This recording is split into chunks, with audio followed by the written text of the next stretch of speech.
มีอยู่6 คัน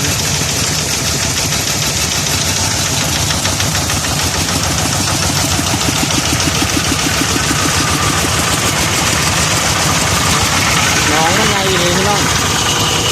น้องใหญ่ยาว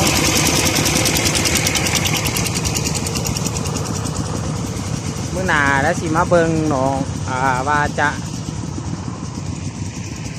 มันสิบกซ้ำไหนเนาะติดตามคลิปว่าป่ามันสิมีหลายซ้ำไหนเด้อคลิปต่อไปเนาะวันนี้คลิปมาเบิ่งคลิปติดตั้งโดยใช้รถจีบแสงนะ